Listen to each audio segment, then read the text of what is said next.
Muito bem, vamos orar ao nosso Deus, pedir que Ele nos abençoe nesses momentos de transmissão de uma mensagem baseada na palavra dEle. Santo Deus, muito obrigado por esses momentos, pelo culto que nós estamos prestando a Ti agora. Muito obrigado por esses momentos tão agradáveis a nós, esperamos que seja a Ti também, Senhor. E agora, já que Te louvamos através de cânticos, de ofertas, dos avisos até do que deverá estar acontecendo dentro da Tua permissão, da Tua bênção, agora vamos Te adorar de outra forma, ouvindo a Tua palavra. E queremos Te dizer que dependemos completamente de Ti para a transmissão, para entendimento dessa mesma palavra, dessa mesma mensagem que será expressa aqui agora. E Te pedimos que Tu nos ajude, nos capacite, ser com a nossa mente, com o nosso coração, para transmitirmos com fidelidade, para entendermos com fidelidade a Ti. Muito obrigado por tudo o que Tu farás, porque Tu és maravilhoso. Em nome de Cristo, amém, Senhor. O cálice de Deus, esse é o título da nossa mensagem aqui hoje à noite. E o nosso texto está num profeta muito importante do Antigo Testamento, tanto que é chamado de um dos profetas maiores. E a profecia desse profeta não é algo muito agradável de se ler à primeira vista. Se nós formos ler esse livro, capítulo após capítulo, nós vamos ficar talvez até um pouco incomodados com tantas ameaças que tem naquele livro, capítulo após capítulo.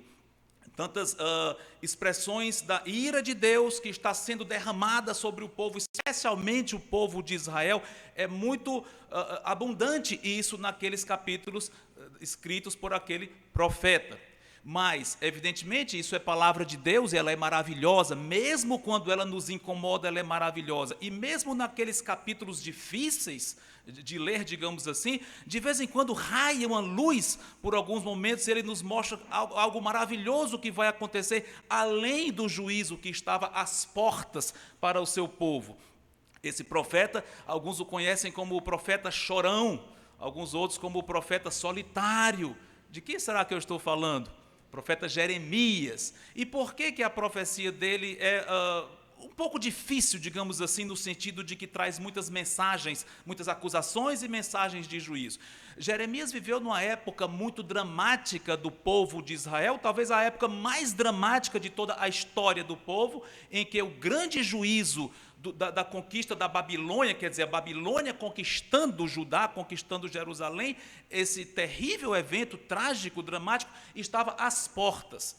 Jeremias teve um ministério longo, mais de 40 anos de serviço ao Senhor, e ele começou a profetizar mesmo antes desses tempos tenebrosos. O começo do ministério dele foi nos dias do rei Josias, que foi um bom rei de Judá. Aliás, o último rei bom de Judá, porque depois dele vieram os filhos que foram péssimos, e foi bem na época em que Deus mandou os babilônios, através de Nabucodonosor, invadir Judá e levar Jerusalém, levar os povos de Judá cativo, especialmente a cidade de Jerusalém, destruir o templo e tudo isso. Então foi uma época muito dramática, e Deus deixa bem claro que tudo isso estava acontecendo por causa do pecado do povo. Não era uma falha dele, do próprio Deus, não era algo arbitrário, simplesmente porque ele quis fazer isso, se bem que ele é soberano sobre todas as coisas, mas não era algo sem nenhum sentido. Não.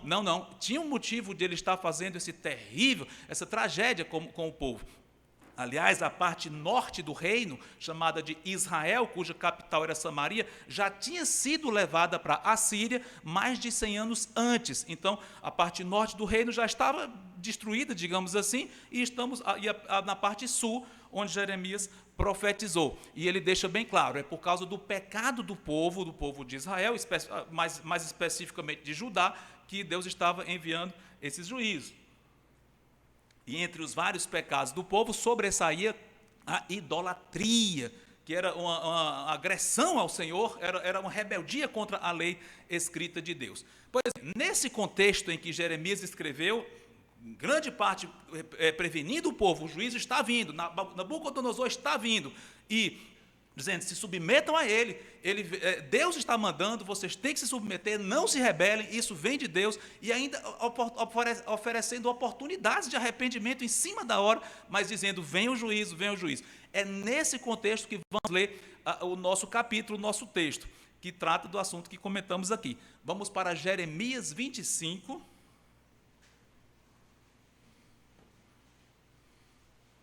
Jeremias 25, a partir do versículo 15. Nesse momento da profecia, nós vamos ver algo bem interessante. O profeta alarga a sua lente e, ao invés de direcionar as suas palavras ao povo de Judá, ele alarga e passa a abranger todas as nações. Muitas nações vizinhas a Judá e para outras mais adiante também. E ele vai usar uma metáfora, uma ilustração aqui, um cálice. Deus vai dizer, nós vamos já ler, tome esse cálice e mande que todos os reis, digamos assim, tomem desse cálice. E que cálice é esse? É o cálice da ira de Deus, simbolizando que as nações que tomassem esse cálice iam sofrer terrível castigo também, assim como Judá estava sofrendo. A essas alturas, antes mesmo de ler, alguns podem estar pensando, mas essa mensagem vai ser muito difícil, dura, o que eu tenho a ver com isso? Israel, há mais de 2.000 anos atrás, 2.600 anos atrás, uma questão de um juízo localizado, histórico, isso tem a ver com a minha vida? Será que será que eu vou lucrar com essa mensagem? Apenas culturalmente falando, intelectualmente, será? Não, muito mais do que isso. Vamos ver, vamos conferir comigo. Jeremias 25, 15 em diante. Diz assim: porque assim me disse o Senhor, o Deus de Israel: toma da minha mão este cálice do vinho do meu furor, e darás a beber dele a todas as nações às quais eu te enviar, para que bebam e tremam e enlouqueçam, por causa da espada que eu enviarei para o meio delas. Essa foi a ordem, agora vamos ver como foi que Jeremias reagiu a essa ordem. Recebi o cálice da mão do Senhor, e dei a beber a todas as nações às quais o Senhor me tinha enviado. Aí ele começa uma lista de várias nações que receberiam esse cálice simbolicamente. Versículo 18, olha a primeira logo. A Jerusalém, às cidades de Judá, aos seus reis e aos seus príncipes, para fazer deles uma ruína, objeto de espanto, de assobio e maldição, como hoje se vê. Segunda, a Faraó, rei do Egito, a seus servos, a seus príncipes e a todo o seu povo. E aí ele continua: a todo misto de gente, estrangeiros, a todos os reis da terra de Uz, a todos os reis da terra dos filisteus, filisteus que habitavam ali pertinho dos judeus, na parte oeste. Aí ele cita algumas cidades dos filisteus: Asquelon, a Gaza, a Ecrom, ao resto de Asdod. Aí ele passa para outras nações que moravam vizinhas a Judá, também na parte leste. Edom, Moabe e aos filhos de Amon. Agora ele vai passar para as nações do norte, que seriam na Síria. A todos os reis de Tiro, a todos os reis de Sidom e aos reis das terras da Além-mar, a Dedã, a Tema, a Buz e a todos os que cortam os cabelos nas têmporas, a todos os reis da Arábia e todos os reis do misto de gente que habita no deserto, ou seja, as nações árabes ali no deserto. Versículo 25, a todos os reis de Zinri e a todos os reis de Elão e a todos os reis da Média. Observação, Elão é Pérsia, é identificado com a Pérsia, que hoje é o Irã. Aqui ele menciona a Média e a Pérsia. Por que estou falando isso? Daqui a pouquinho vamos comentar um pouquinho. Versículo 26, ele conclui a lista, dizendo: a todos os reis do norte, os de perto e os de longe, um após outro, e a todos os reinos do mundo sobre a face da terra, e depois de todos eles, ao rei da Babilônia. Interessante, começa com Judá, dá uma lista de vários povos e termina com a Babilônia. Aí ele continua aqui no versículo 27. Pois lhes dirás: assim diz o Senhor dos Exércitos, o Deus de Israel: bebei, embebedai-vos e vomitai, caí e não torneis a levantar-vos, por causa da espada que estou enviando para o vosso meio. Se recusarem receber o cálice da tua mão para beber, Deus dizendo para Jeremias, então lhes dirás: assim diz o Senhor dos Exércitos, tereis de bebê-lo, pois eis que na cidade que se chama pelo meu nome, Jerusalém, começo a castigar, e ficarei vós de todo impunes? Não, não ficareis impunes, porque eu chamo a espada, terceira vez que ele fala espada, sobre todos os moradores da terra, diz o Senhor dos Exércitos. Bom, nós vamos até aqui no nosso texto, e o que nós podemos concluir até aqui? O que nós podemos ver? O que nós podemos entender disso e aplicar até esse ponto? Bom, é evidente que Deus está profetizando que todas as nações da terra, Interessante, apesar de que ele representa aqui mais umas 22 mais ou menos, mas ele abrange, todos os moradores estão sob condenação. E essa condenação de Deus viria na forma de espada. Ele fala várias vezes aqui espada. O que é isso? Ataque de outro povo. Outro povo chegaria, oprimiria aquela nação condenada, digamos assim, mataria muitos e escravizaria, destruiria. Isso é um grande estrago internacional, uma nação derrotando a outra, ou uma só derrotando várias. Ele não entra em detalhes aqui, mas todas as nações sob condenação, essa condenação viria na forma de ataques de outra nação. É isso que ele está dizendo. Ele fala desse cálice aqui para Jeremias. Será que isso envolveu algo literal? Talvez. Interessante, curiosamente, Jeremias, Deus fez com que Jeremias usasse alguns recursos visuais durante algumas de suas profecias. Por exemplo, sabe o que é um canzil? Canzil é um pedaço de pau que 2 canzis juntos era onde o boi colocava o pescoço, no jugo, na canga, digamos assim. Então, numa certa ocasião, Deus disse para Jeremias, faça alguns canzis e distribua para alguns chefes de estado que estão vindo a Jerusalém. Alguns chefes de estado vizinhos estavam indo a Jerusalém, querendo fazer uma coalizão contra a Babilônia que estava vindo. Então Jeremias disse, não, distribua esses canzis, esses jugos, dizendo, Deus está mandando que você coloque o seu pescoço entre esses canzis, ou seja, simbolizando, o rei da Babilônia está sendo enviado por mim e eu quero que vocês, todas essas nações, se submetam a Nabucodonosor. Então, houve um recurso visual, ele fez esses canzis mesmo, inclusive um deles ele colocou em si próprio. Deus disse, coloque um em você e pregue para o povo, dizendo, não se rebelem contra o rei da Babilônia, eu mando, se submetam a ele, vem de mim, ele é o meu instrumento para castigar vocês, faz parte. Se vocês querem se sair bem, se submetam. Então Jeremias usou literalmente essa canga, esse jugo, para demonstrar para o povo o que iria acontecer. Então, já que Deus usou esse recurso visual, literal, para demonstrar algo simbólico, é possível que ele tenha usado algumas taças literais? Sim, não recebidas da mão de Deus, de algo miraculoso, nesse sentido não, mas talvez Jeremias tenha lançado mão de alguns cálices literais e talvez até dado para alguns desses chefes de estado, dizendo, beba. Por que eu vou beber isso? Beba, porque isso simboliza a ira de Deus que vai cair sobre você. Provavelmente não sobre todas essas nações, Jeremias tenha feito isso, mas talvez a alguns deles, Jeremias tenha realmente entregado um cálice literal. Eu não sei, mas tenha usado algo literal ou não, só puramente simbólico, a mensagem é a mesma. Vocês vão ser destruídos. Agora a pergunta crucial, e o cumprimento disso? Será que já foi todo passado? Já foi cumprido? Ou ainda tem uma parte a ser cumprida? Ou é o futuro? Tem muita diferença isso. Mesmo que já tenha sido todo cumprido historicamente, a história comprovou que esses reinos foram todos realmente atacados e a ira de Deus foi derramada sobre cada um deles. Mesmo que tenha acontecido isso, será que nós podemos tirar lições para nossas vidas práticas? Sim, com certeza. Quais seriam elas? Se alguém lhe perguntasse, olha, você vai ler esse texto para alguém, talvez no estudo, grupo satélite ou discipulado, não sei. E a pessoa lhe pergunta, como é que eu posso aplicar isso na minha vida hoje? O que você responderia? Mas claro que pode.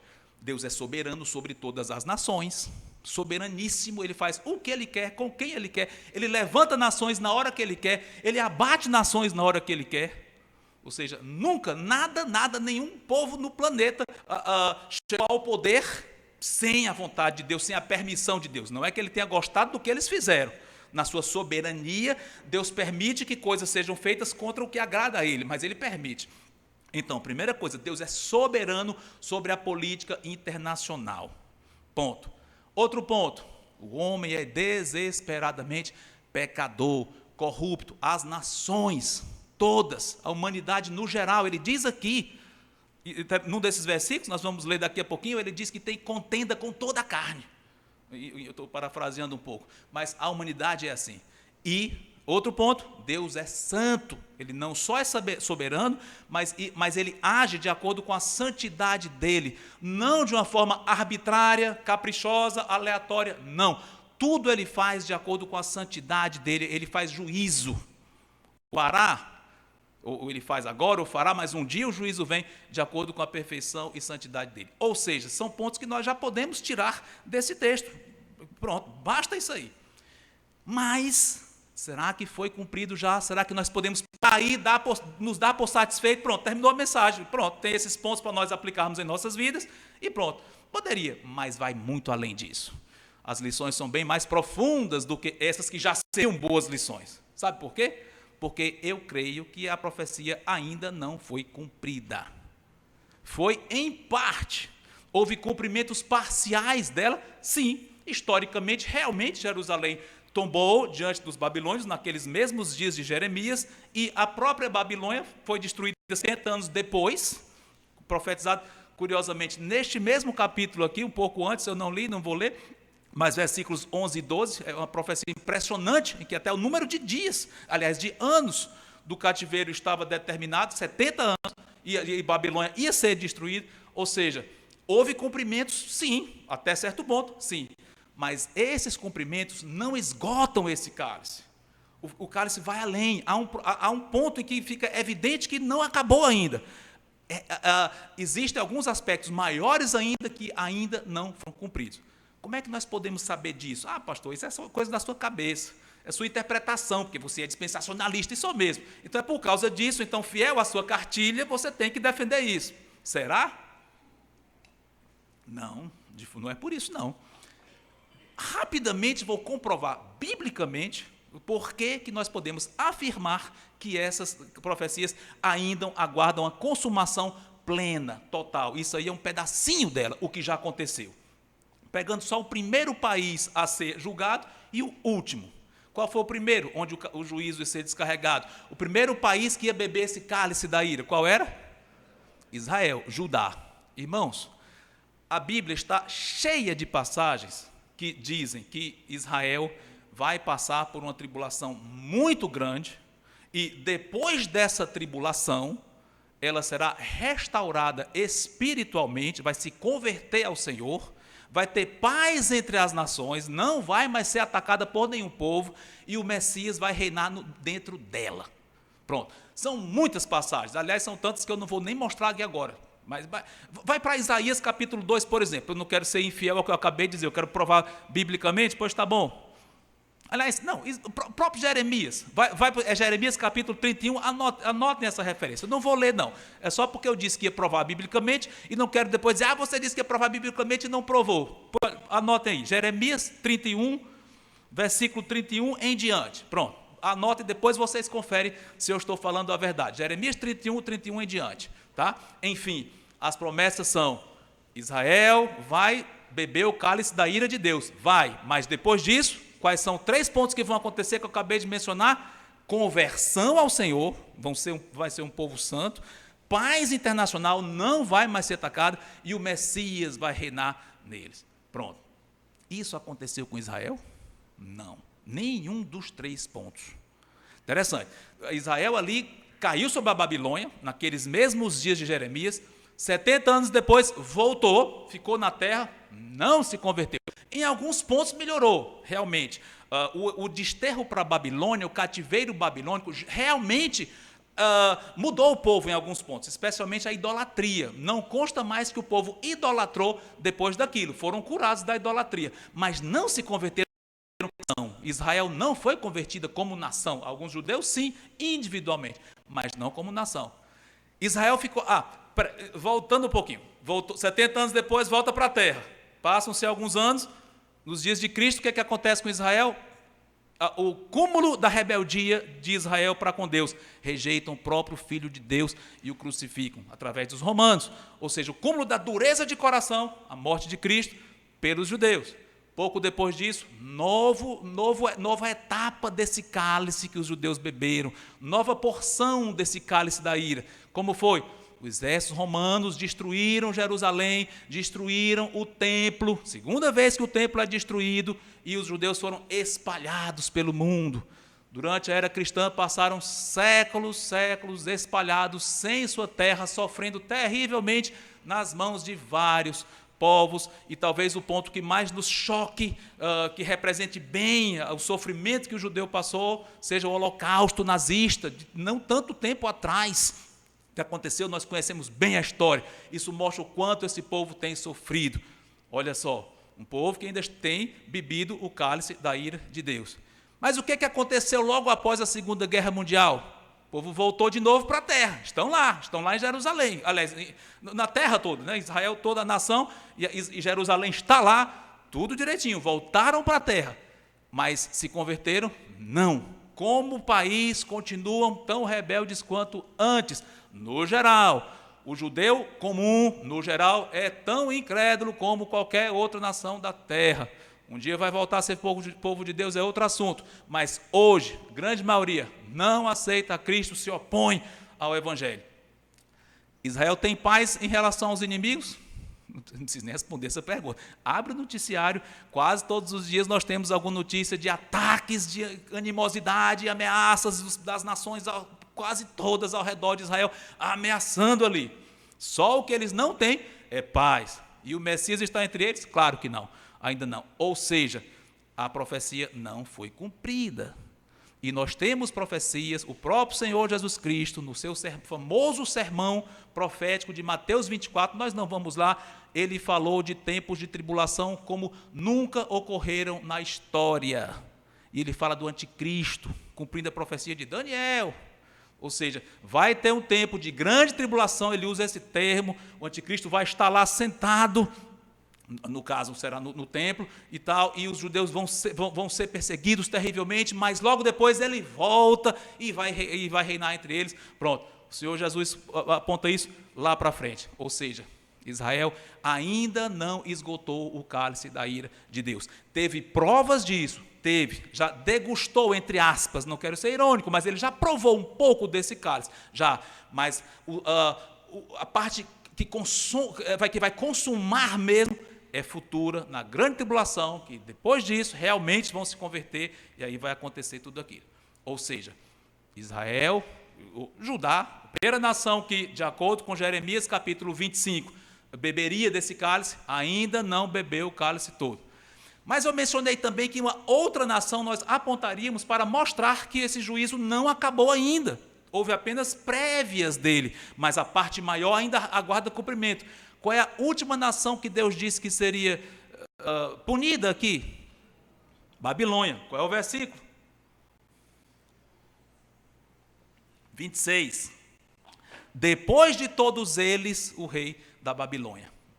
Duas observações aqui. Primeiro, cronologicamente, Babilônia não foi a última nação a beber o cálice, conforme aqui é falado. Por quê? Porque ela própria foi atacada pela Medopérsia. Ou seja, historicamente, ela não foi a última a receber o cálice. Medopérsia conquistou a Babilônia e ela própria foi atacada depois pelos gregos. Ou seja, a última nação dessa lista a beber esse cálice não teria sido Babilônia se analisarmos apenas historicamente. Ou seja, há um cumprimento futuro para a Babilônia, a não ser que a Bíblia tivesse falhado, que não falha. Mas, além disso, há outra passagem bíblica que deixa evidente que ainda haverá um juízo para Babilônia. Querem ver? Apocalipse. Apocalipse 16 e 19.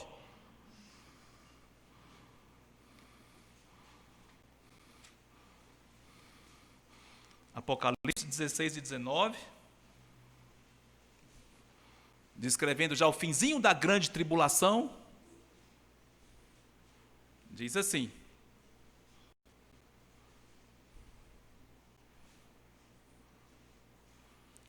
chegaram lá? Isso, Apocalipse aponta lá para frente. A maior parte do livro de Apocalipse, dos capítulos 4 em diante, são futuros, não foram cumpridos ainda. Fala da grande tribulação em grande parte. Diz assim: e a grande cidade se dividiu em 3 partes e caíram as cidades das nações. E lembrou-se Deus da, o quê? Grande Babilônia, para dar-lhe o cálice do vinho do furor da sua ira. Palavras bem parecidas com o que Jeremias citou. Ou seja, a profecia de Jeremias 25, por mais que tivesse aspectos cumpridos ali historicamente, tem um ponto, o mais elevado de todos, que é ainda futuro. O que aconteceu é um modelo do que vai acontecer ainda. gosto muito de usar uma imagem de uma série de picos, de morros, montanhas, serras. Você vê tudo bem, quando você vê de longe, você vê os picos bem pertinho uma da outra, várias serras pertinho, parece até ser a mesma serra. Mas quando você chega perto, entre uma e outra tem um vale grande. A profecia é assim. Muitas vezes elas têm duplo alcance. Então, o autor, ele descreve uma certa situação, mas, na verdade, aquela descrição, ela será cumprida em duas épocas distintas. A primeira, parcialmente, e a segunda, consuma tudo. Então, é isso que acontece na profecia. E eu entendo que é um caso claríssimo do que nós vemos aqui.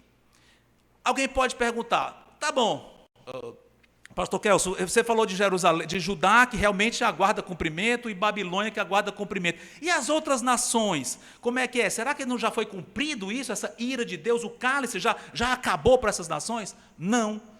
Nós estamos, qual foi a última referência que nós lemos aqui? Apocalipse, capítulo 16, né? Volta um pouquinho, volta 2 capítulos. 14 agora, Apocalipse 14. Apocalipse 14.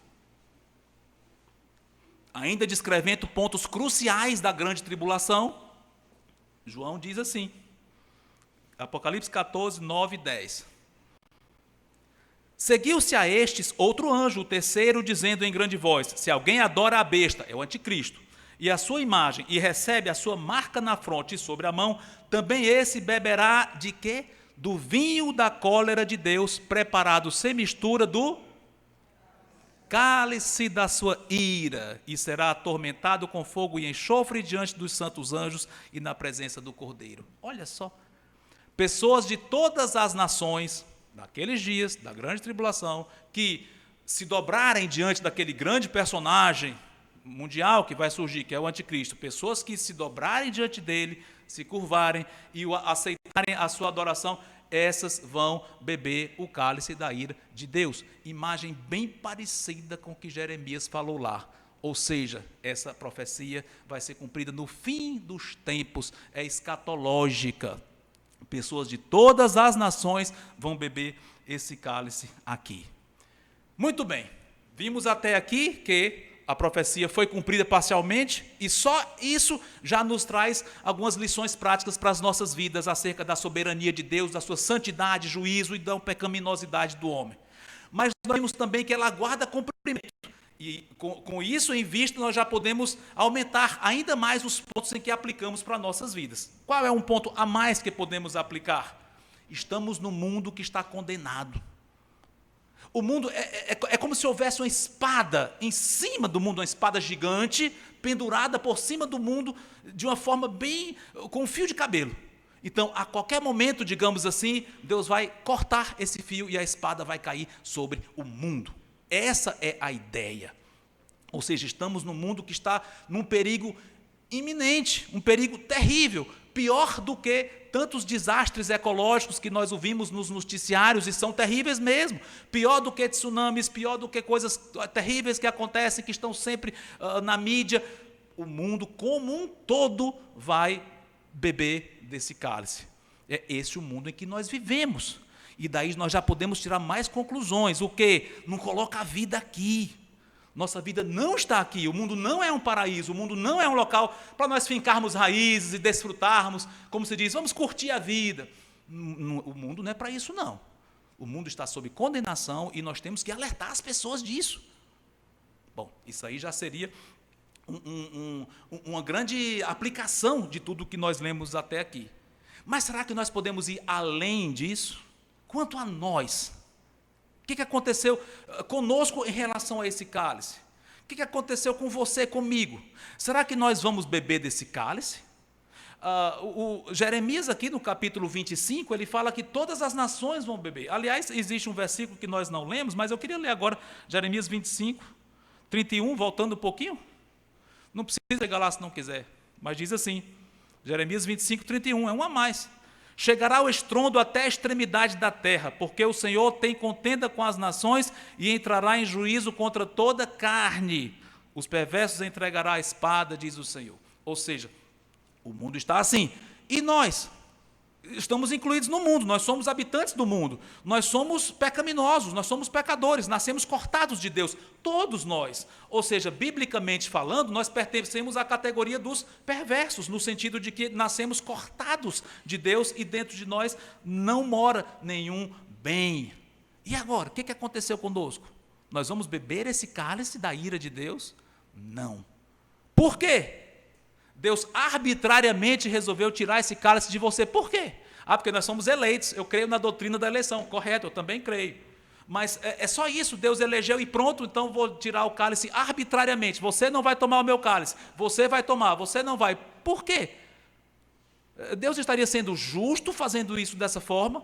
Simplesmente não olhando para os pecados de alguém, deixando pecados impunes, como infelizmente nossa cultura é muito acostumada com isso, com a impunidade. Deus age dessa forma, Ele deixa a iniquidade impune? Não. Então, por que nós não vamos beber esse cálice? Sabe por quê? Porque alguém tomou em nosso lugar. Eu deveria ter tomado esse cálice, ou deveria tomar no futuro. Você deveria tomar esse cálice, com certeza. Mas alguém tomou no seu lugar. Quem? O Senhor Jesus Cristo. Mateus 26, 42, uma passagem bem conhecida.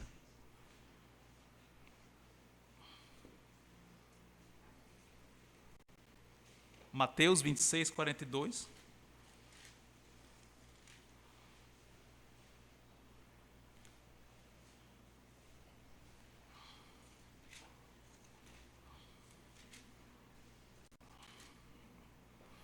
O Senhor Jesus no Getsemane, nos momentos finais dele, entre os discípulos aqui, logo depois ele seria capturado, preso e morto, horas depois. Ele, sabendo a provação terrível que estava se aproximando dele, ele ora ao Pai e diz assim no versículo 42, tornando a retirar-se, orou de novo, dizendo, meu Pai, se não é possível passar de mim esse cálice, sem que eu o beba, faça-se a tua vontade. Que cálice é esse? Certamente é o cálice do sofrimento. Eu creio que inclui o sofrimento físico na cruz, inclui tudo que ele passou ali, o sofrimento psicológico de ser zoado pelos outros e tanta coisa ruim que lhe aconteceu. Mas o pior de tudo, o pior aspecto desse cálice era a ira de Deus derramada nos ombros santos dele. Esse é a pior parte desse cálice. Ele iria beber inteiro esse cálice. Interessante, curiosamente, quiseram dar água para ele na cruz, ele disse, não. Aliás, não é nem isso, quiseram dar uma espécie de entorpecente para ele rejeitou o entorpecente, porque, não, eu preciso sentir isso.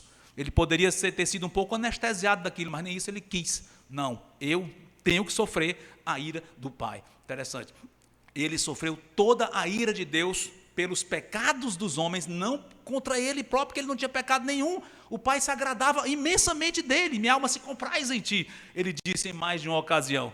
Mas, por ser nosso substituto, ele carregou todos os nossos pecados. Então, o Pai descarregou nele a ira pelos nossos pecados, meus e seus e de todos os eleitos. Estavam ali nos ombros dele. E ele provou esse cálice em nosso lugar. Por isso é que Deus é justíssimo em nos poupar desse cálice, porque Cristo já tomou por nós. Já pensou se alguém você tivesse devendo dinheiro a alguém, e alguém pagasse por você, pagou, e a pessoa fosse cobrar de você de novo, paga, e você diz, não, mas já pagaram por mim. Não, você tem que pagar também. Seria estranho, não é? Não já foi pago? Mesma coisa. Se o Pai já cobrou do Senhor Jesus o nosso pecado, Ele não vai mais cobrar de nós. Nós estamos completamente livres disso. Além disso, os que não têm o Senhor Jesus Cristo, o cálice que eles vão beber é muito pior do que o cálice que Jeremias 25 disse. Ali ele se refere a batalhas, guerras, que é terrível. Não queira saber o que é estar numa guerra. Eu não sei o que é, mas imagino que deve ser horrível. Ser atacado, toda espécie de privação, tortura, ver os parentes mortos, coisa horrível mesmo, uma guerra horrível, mas por pior que seja, é terrena, um dia acaba o sofrimento. A gente sofre aqui, por pior que seja, morre e pronto, aquele sofrimento acabou. Mas o cálice que todo ser humano vai beber é eterno, porque fala dos pecados que nós cometemos contra um Deus eterno, infinito, e a cobrança vai ser infinita. Então, o sofrimento das pessoas que vão tomar esse cálice de uma forma mais ampla é muito pior do que o cálice que as nações provariam politicamente, nacionalmente. E todos os seres humanos vão provar esse cálice, a não ser que o seu cálice pessoal tenha sido já tomado pelo Senhor Jesus Cristo. Mas esse cálice é terrível. Interessante que um dos versículos mais famosos das Escrituras, pelo menos do Novo Testamento, é João 3,16. Olha o que ele diz logo após esse versículo. Vamos para João 3. João 3.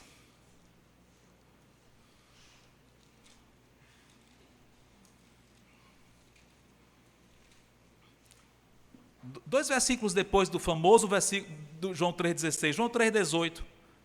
Diz assim: quem nele crê não é julgado. O que não crê, o que diz? Já está julgado, porque não crê no nome do unigênito Filho de Deus. E vai para o versículo 36, o último versículo desse capítulo. João 3,36. Por isso, quem crê no Filho tem a vida eterna. O que, todavia, se mantém rebelde contra o Filho, não verá a vida, mas sobre ele permanece a ira de Deus. Lembram? Talvez os mais atentos tenham percebido, quando nós citamos aquela segunda passagem de Apocalipse, que fala que todos os adoradores da besta vão sofrer o cálice da ira de Deus. Lembram como é que é descrito o cálice lá? Vamos voltar? Apocalipse 14, 9 e 10. Mas tem mais detalhes aí. Apocalipse 14, 10 diz assim, no finalzinho: será atormentado com fogo e enxofre diante dos santos anjos na presença do Cordeiro. Aqui fala do sofrimento eterno no lago de fogo. Ou seja, João em Apocalipse já mostra que o cálice da ira de Deus vai muito além de coisas horríveis no âmbito terreno. Pois é esse o cálice que todas as pessoas vão provar. Quanto ao nosso ministério, será que o fato de sabermos essas coisas nos diz algo? Sim. O fato de saber que o mundo jaz sobre uma condenação terrível, pior do que aquelas nações, e nós somos livrados dela, e as pessoas podem ser livradas delas, se crerem, então somente crerem que o Senhor Jesus morreu para nos salvar. Se nós entendermos isso, isso faz diferença em nossa vida? Sim. Corramos e preguemos a palavra. Interessante. Jeremias capítulo 25, que é o nosso texto, diz que Deus mandou Jeremias às nações para dizer a condenação. Isso lembra alguma coisa? Mandado às nações para proclamar algo. Lembra alguma coisa? A grande comissão, Mateus 28, finalzinho. Cristo nos enviou para todas as nações, proclamando o evangelho, batizando discípulos, ensinando a guardar todas as coisas. Nós temos um ministério parecido com o de Jeremias num ponto, mas muito diferente no outro. Jeremias falou só a condenação, vai ter o cálice, vocês vão beber. Mas nós, olha, tem um cálice aí que vocês vão beber, eternamente horrível, mas existe uma solução, creiam em quem bebeu por você. Pronto, resumindo, essa é a nossa mensagem. Esse é o nosso, grande parte da nossa incumbência nessa terra é essa, pregar isso para as pessoas. Irmãos, essa mensagem traz certas dificuldades, com certeza, apesar de que é tão boa, maravilhosa, é boas novas, o evangelho é boas novas, é uma novidade boa. Apesar disso, as pessoas não creem e vão nos perseguir, e perseguem. Graças a Deus não temos tido perseguições muito grandes no Brasil, oficialmente não tem havido até então, mas tem países no mundo que a perseguição é enorme para quem prega o evangelho. Nós não temos isso, mas temos dificuldades, passamos dificuldades mesmo que em menor nível. Zombaria em casa, com parentes, dentro de casa, ou na escola, ou no trabalho, pessoas que zombam. Ah, você não faz isso? É santinho? Por que você não faz isso que eu faço? E aí vai. Nós somos zombados, somos criticados muitas vezes, perseguidos, tirados dos empregos, coisas assim. Mas Deus nos dá força. Jeremias passou por muitas privações, mas Deus, no comecinho do livro de Jeremias, eu não vou lá, prometeu, eu vou lhe livrar, eu vou ser contigo. E ele foi. Passou por problemas, Jeremias, ele chegou a ser acorrentado mesmo, mas Deus logo depois livrou através de alguém que foi lá e livrou e tal, passou provações, mas foi livrado. Da mesma forma, como pequenos Jeremias, vários Jeremias, temos uma mensagem muito mais gostosa, digamos assim, permitam-me usar esse termo, mas uma mensagem mais aprazível para pregar, porque fala do livramento, mas vamos ter provações. mas Deus nos dá força, Ele nos capacita, Ele vai fazer com que sejamos fiéis na proclamação dessa mensagem, e não só isso, mas viver de uma forma tal que essa mensagem tenha efeito. Não vou entrar por aí, porque eu já estou quase concluindo, mas importantíssimo, sabemos disso, que além do conteúdo em si da mensagem que proclamamos, devemos evidenciar quem é o nosso Deus através do nosso comportamento. Por exemplo, Cristo disse, se vocês demonstrarem amor uns aos outros, vão ver que são meus discípulos. Uma das formas por excelência que mostramos que somos crentes é amor fraternal, além de outras evidências também, a santidade pessoal, andar de uma forma íntegra e por aí vai. Pois Deus nos capacita em tudo isso para proclamar essa mensagem tão mais otimista, digamos assim, do que a de Jeremias. E agora eu quero finalizar de duas formas. Uma, talvez alguns estejam aqui hoje que estejam estranhando essa mensagem toda, nunca ouviram falar dessas coisas esquisitas, fortes, cálice, ira. E também para vocês seja novidade que Cristo pagou por aqueles que creem nele. Pois olha, isso está à sua disposição. Você pode hoje à noite aqui, ou depois, dizer, Senhor, eu quero, me livra desse cálice horrível, eu creio, Senhor, eu creio. Pode parecer loucura para o mundo, e o mundo não acha que é loucura, é fanatismo, mas você entendeu, não é fanatismo não, é verdade. E se foi cumprido historicamente, muito do que Jeremias disse aqui, a história comprova. Então é óbvio que a parte que falta vai ser cumprida também, e você creu nisso. Se entregue ao Senhor Jesus, creia, e diga, Senhor, eu quero viver para Ti. Faça isso, e você não vai beber cálice nenhum da ira de Deus, de forma alguma.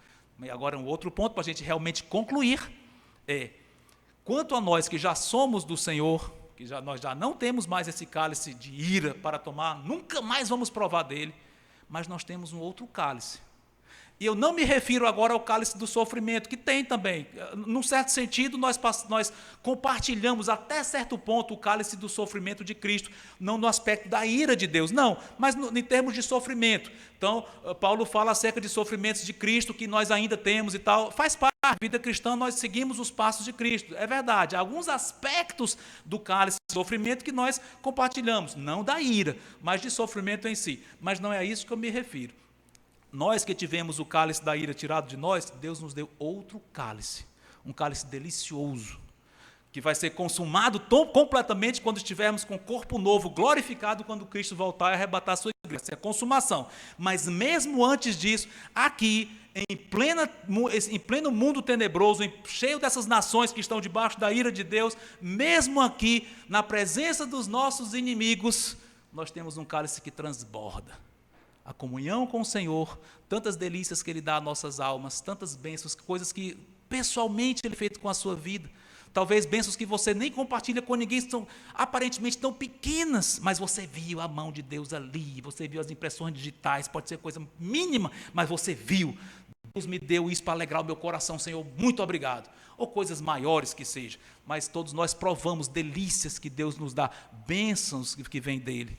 Interessante, estamos programações aqui ditas hoje à noite, louvor e harmonia, começando amanhã, tão gostoso, tantos crentes reunidos aqui juntos para aprender a louvar a Deus de uma forma reverente, tudo isso é tão gostoso, a comunhão fraternal, coisas tão boas que Deus nos dá, as programações, as reuniões, o contato uns com os outros, nós temos essas coisas, temos delícias nas nossas almas, e a comunhão com o Senhor, então nem se fala, às vezes em momentos de dificuldade, no maior negror, digamos assim, na parte mais negra, tenebrosa de uma provação, nós vemos a luz surgindo e Deus lhe dando um conforto enorme ao seu coração. Que bênção! Esse é o cálice delicioso que Ele tem para nós. E eu quero concluir mostrando um versículo que fala desse cálice. Eu não vou mais comentar nada, eu só vou ler esse versículo e terminar. Nós podemos provar esse cálice porque alguém morreu por nós, como um pastor que morre pelo seu rebanho. O pastor morre para dar vida pelas ovelhas, e para tirar esse cálice da ira e nos dar outro. De que texto será que eu estou falando? Salmo 23, versículo 5, e com ele eu encerro.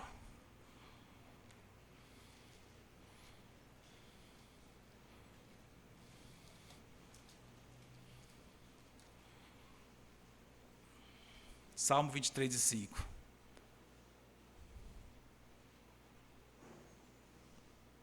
Chegaram lá? Vou ler aqui. Preparas-me uma mesa na presença dos meus adversários. Unge minha cabeça com óleo. O meu cálice transborda. Vamos orar. Santo Deus, eu te peço que tu faças o cálice, nosso cálice transbordar dessas tuas delícias, uma vez que o cálice da ira já foi retirado de nós. E quanto àqueles que não te têm ainda, que se entreguem a ti, para que não provem esse cálice da ira de forma alguma. E mais uma vez, quanto a nós, que nós te conheçamos cada vez mais e te agrademos em tudo, em nosso ministério, mostrando para as pessoas como escapar desse cálice da ira e ao mesmo tempo desfrutando dessa maravilhosa, cheia de tantas bênçãos que tu nos dás. Em nome de Cristo, nosso pastor. Amém.